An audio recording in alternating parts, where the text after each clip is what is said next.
Today's mission, a Hemlock 16'6", big fat end on the end there. You got about a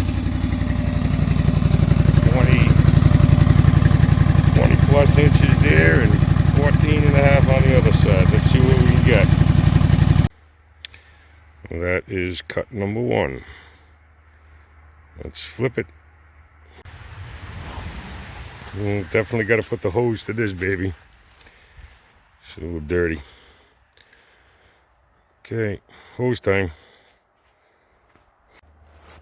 All washed down. And we're going to go for cut number two.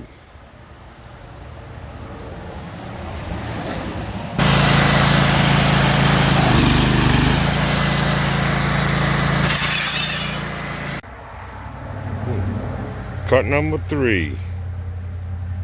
Cut one more, spin it, and we should get a 12 by 12.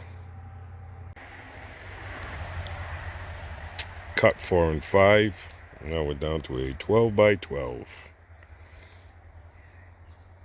And there you go. 12 cuts later. 12 by 12. 12, 1 by 12, 16, 6.